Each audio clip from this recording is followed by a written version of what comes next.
Hi, I'm Charlotte with Freezer Meals 101. Welcome to another edition of What's for Dinner.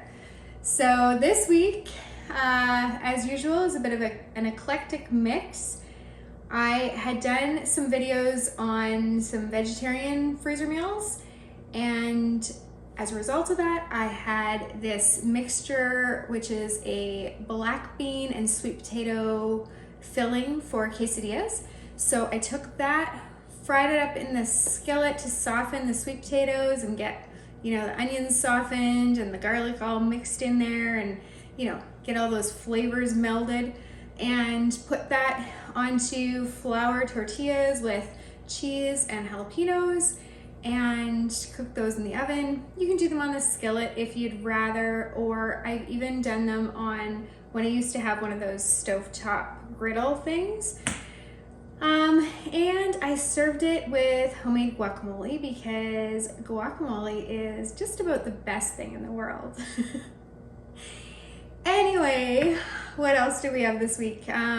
We did that Bowtie pasta, the spinach and sausage Bowtie pasta. That was a new recipe that I tried. You can find it in I'll put the link up there. It's the Italian sausage freezer meals video, and it is obviously very popular with our family because I made two and we've already eaten now the second one. So that will definitely be one that goes into the rotation and that we make again because our family was a big fan. Another day we had the Pierogi Casserole. Now, the first few times we had it, we absolutely loved it. I didn't think you could top pierogies, and I didn't really want to mess with a good thing.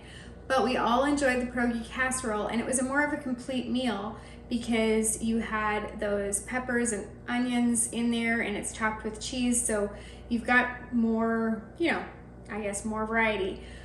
But this time, it was just so-so. I'm not sure why that is. It didn't change anything about the recipe, but our family was only lukewarm on it. So we'll have to see. I do have another one in the freezer from our 136 freezer meals that we made. So I'll have to see if we like the next one better. It could be that I didn't bake it long enough, or I baked it for too long, or who knows. Maybe it's just the mood my family was in that day, but it was just, one meal that was a brand new to us recipe this last time that we did try this week that was a big hit was the lazy chicken Parmesan.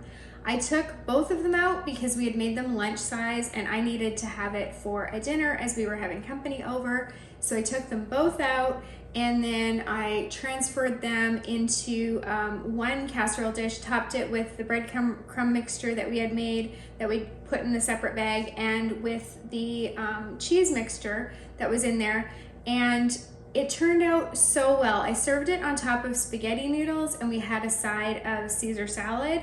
The only catch to this one is that I don't have a completed video to show you.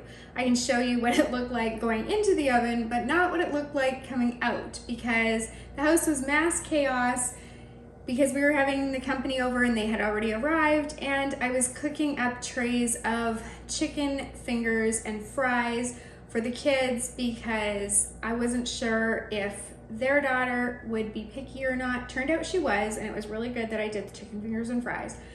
But it was good. You'll have to take my word that it looked good because I got nothing to show you.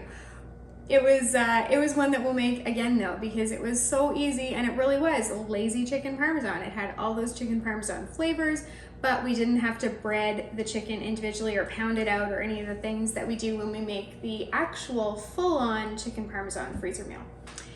The last and kind of somewhat least meal of the week was the classic Tater Tot casserole.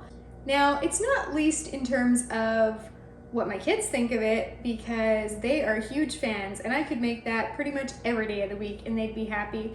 But least as in, it's not exactly, gourmet. So just, it's, what can I say? It's Tater Tot casserole. It's not the healthiest thing, but it's not the worst thing either. that was our week in dinners. I'm also doing a series of videos right now on make ahead holiday breakfasts, appetizers, gravy, side dishes, all of that to help make your holiday season easier. So be sure to check that out. Thanks again for joining me and happy cooking.